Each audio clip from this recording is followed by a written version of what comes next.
Hey guys, my name is Francisco Hernandez, and today I'm going to show you guys how I edited the photo on the screen right here that I took recently at Shutterfest. And I'm actually going to provide the raw file for you guys as well in the description area below so that you guys can edit this same photo with me as you watch this video. Before I continue, I do want to let you know that this video is sponsored by Adorama. Adorama is an industry-leading retailer that has been serving photography, videography, and audio customers for almost 50 years now. Their motto is everyone is a creator, and they do their best to unleash that creator within us all by providing us with the tools and expertise necessary to get the job done. I personally shop at Adorama for both the great deals on products I use and recommend, but also the great customer service on those products as well. If you find yourself interested in any product I talk about in today's video, definitely check out the links that are going to be in the description area below, and be sure to use those links if you decide to order. Real quickly, before I continue with the editing, I did want to let you know the lighting that I used, as well as the lens and the camera. I used the Sony a7R III with the Tamron 35 to 150 f2 to f2.8. That was the setup that I was using throughout the entire photo shoot, the entire Shutterfest conference. And I used the Explorer 300 Pro, also known as the Godox AD300 Pro, as the main light with a softbox, an SMDV softbox. And I actually didn't use the other light that I had with me throughout the entire conference, which was the 100 Pro. I was using that a lot for rim light. And I actually have a video on the combo as well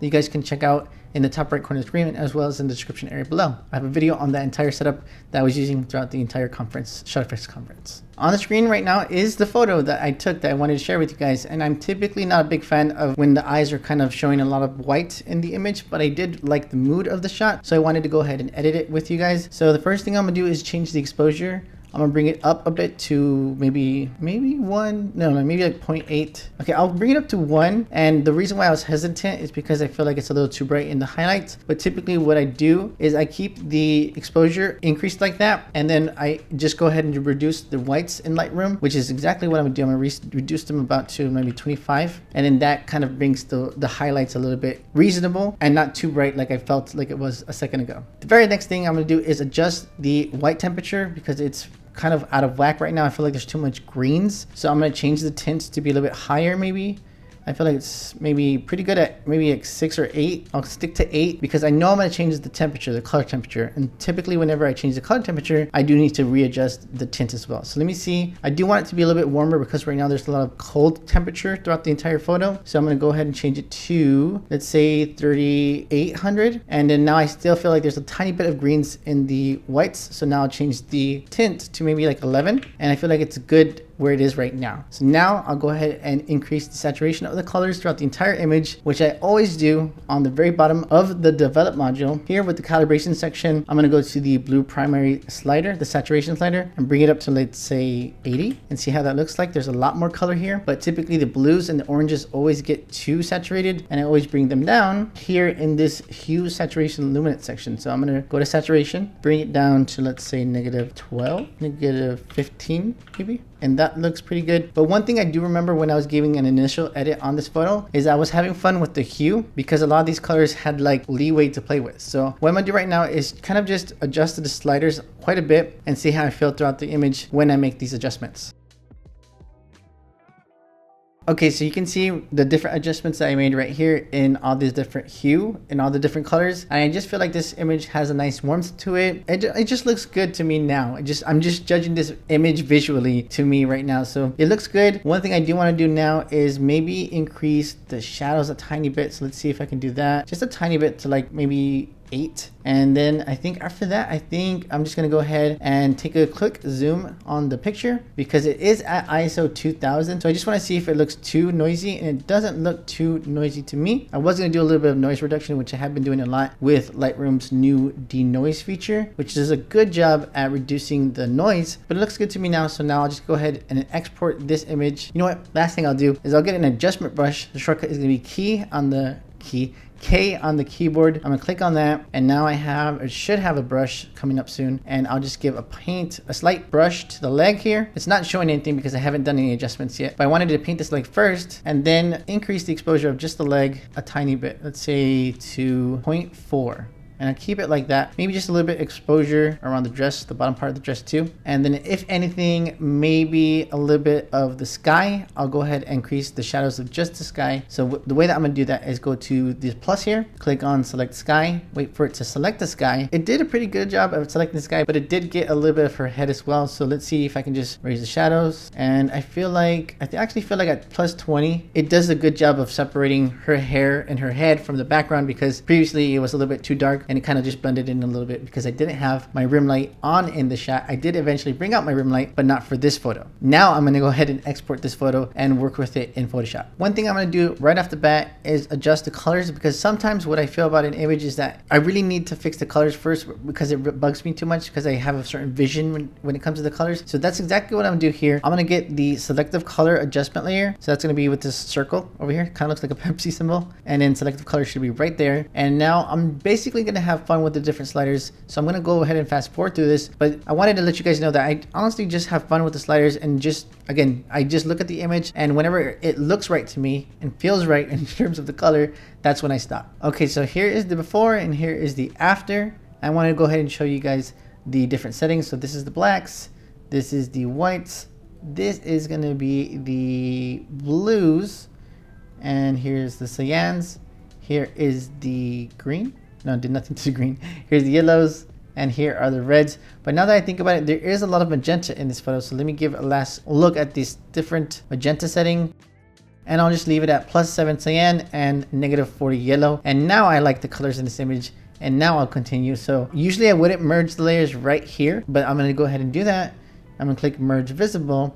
And I actually do have a preset for both dodge and burn and frequency separation. For now, what I'm gonna do is I'm actually gonna get dodge and, you know what, frequency separation. I'm gonna play that. And in the past, I have showing you guys the different steps when it comes to frequency separation. So what I'll just do right now is just link to where I went ahead and explained those setups, or the steps involved in creating frequency separation and dodge and burn. I'll link them in the description area below, but also in the top right corner of the screen. I am going to leave the radius, let's say at like +6, click OK, and continue on. And now I'm going to get my wet brush, which I actually have right now, the mixer brush. The mixer brush have these settings on top. And now I'm going to zoom in and smoothen the leg, because one thing that actually happens to legs when you work with models who are in the cold is that they can get a little bit, they kind of look like a little bit veiny, and that's called modeling. My wife is a nurse and she told me this, and I looked it up and I was like, oh yeah, that's exactly what's happening. So basically whenever the model gets cold, these weird kind of patterns start to show up on the legs and different areas of the skin. So I'm just gonna go ahead and just give a little bit of smoothing to the leg, just a little bit, hopefully not too much. So here is the after, and of course here is going to be the before and after. So I just wanted to give a little bit of smoothing to that leg, and I don't think I'll do anything in terms of like the face, because she already has like a nice good soft skin. So if anything, maybe just the neck. So I'll just go ahead and get the lasso tool, and I'll just select this area right here of the neck. I'll go to filter, go to blur, Gaussian blur, and then maybe go to like 12, or actually no, you know what, 15. Let's say 15, and then here's the before and here's the after. Just a little bit of smoothing there. I think that's it in terms of frequency separation. So let me just zoom out and you guys can see the before and the after. It's very present on the leg there. If you guys are at this point and thinking, why didn't he remove the softbox yet? I'm gonna save that for Photoshop Beta, which has the generative fill tool, so I can see exactly how it works with this image with that tool in Photoshop Beta, because right now I'm in regular Photoshop. Again, I'm gonna go ahead and do something I never do, which is merge the layers, go to merge visible, and I'm gonna get the actions and go to quick dodge and burn. This isn't too complicated. It gets a folder of a black and white adjustment layer, so I can see inconsistencies in the skin a little bit better, and also creates a dodge layer and a bridge layer from a curves adjustment layer. So it just does that, all that for me, and it's just convenient. So now let's just zoom in. No, I don't have to zoom in, because what I'm gonna do is what's basically called global dodge and burn, which is just looking at the image zoomed out and then adding dodge and burn to that zoomed out version of the image. I will get the brush tool, which the shortcut is going to be B. I'm going to add the flow, or I'm going to reduce the flow to maybe 2 and make sure that the hardness is at 0. All I did right now is just right clicked, and then that's brought up these different settings. And now I'm going to make sure I have the right color, which is going to be white. And now I'll zoom in a tiny bit, which I just did. And now I'll just brighten areas that I feel need to be brightened. I think I'm pretty much done with the dodge. So that's the difference right there. And I think I probably added too much there. So let me change the color to black. and just paint over the top portion of the leg to reduce it down again. And then this is the before, this is the after. Now with the burn, what I typically do is I just get the sides of the legs just a little bit like that, just to add a little bit more kind of pop to the image. Basically, by adding brightness in the center of the limb and then darkness on the sides, it just adds more depth. I think I'm already done with the leg, so let's see the before and the after. Actually, you know what? The before and after in terms of the leg. And let's zoom in a little bit and now add a little bit of darkness to the sides of the limb, just a tiny bit, tiny bit, enhancing this shadow underneath the chin and the ones on the neck and maybe this side of the limb right here, the shoulder. And now if I go before and after, just a little bit extra of that depth. Maybe I'll add a little bit more dodge in the hair, and then I'll continue one last before and after, so you can see on the hair. I'll zoom out, and I think it's pretty good at this point. Now the last thing I'm gonna do is go into Photoshop Beta so I can remove that softbox and maybe remove this truck as well, and maybe expand the image a tiny bit. All right, now I'm here in Photoshop Beta, and I'm just gonna grab this contextual taskbar, I believe it's called. Let's see.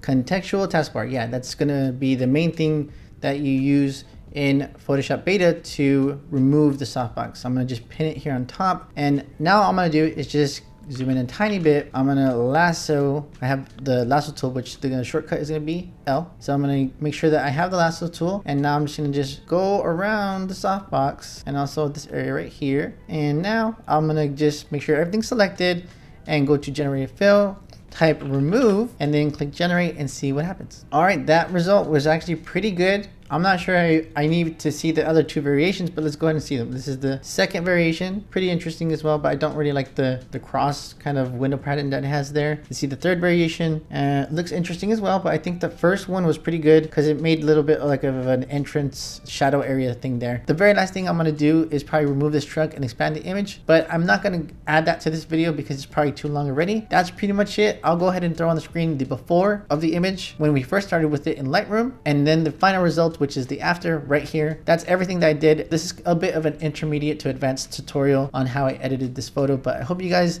enjoyed it. Hope it helped you out. If you have any questions at all, don't forget to leave a comment in the comment section below, and I'll reply as soon as possible. But that's pretty much it for this video. Take care, and I'll see you guys in the very next video.